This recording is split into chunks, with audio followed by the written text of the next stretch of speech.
मौलाना तौक़ीर रज़ा खान की गिरफ्तारी पर all India Muslim personal law board का बयान सामने आया है।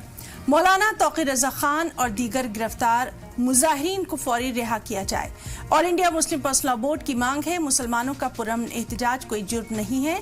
पुरअमन मुजाहिरों पर पुलिस की पुरतशद्दुद कार्रवाई गलत है। इक़्तिदार का गलत इस्तेमाल और संगीन नाइंसाफी की जा रही है।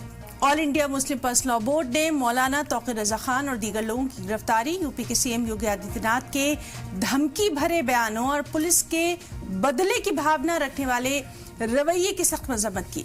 All India Muslim personal law board ने इस सिलसिले में प्रेस रिलीज के जरिए बयान जारी किया, जिसमें लिखा गया, बोर्ड मौलाना तौक़ीर रज़ा खान और सभी गिरफ्तार लोगों की फौरी और बिना शर्त रिहाई की मांग करता है।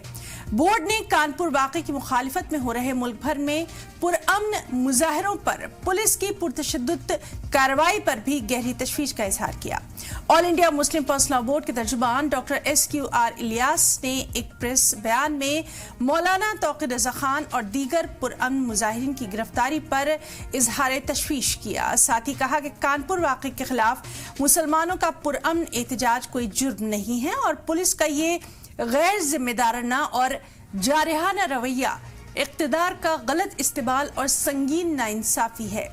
आई लव मोहम्मद नारा लगाना या बैनर पर दिखाना ना तो गैर कानूनी है, ना ही आइन के खिलाफ। भारत में दूसरे मज़ाहिब के लोग भी अपने मुक़द्दस लोगों के तई इसी तरह की अक़ीदत का इजहार करते हैं और उनके खिलाफ कभी कोई पुलिस या इंतज़ामी कार्रवाई नहीं की जाती। इसीलिए कानपुर में ऐसे बैनर दिखाने पर FIR दर्ज करना बेहद गैर जिम्मेदाराना और साफ तौर पर तासुबाना और भेदभाव करने वाला है। All India Muslim personal law board के तर्जुमान ने मजीद कहा, उत्तर प्रदेश के CM की तरफ से मौलाना तौक़ीर रज़ा खान और बरेली में पुरअमन मुजाहिरीन के खिलाफ इस्तेमाल की गई अहंकारी और तानाशाही जुबान CM ओहदे के वक़ार के खिलाफ है।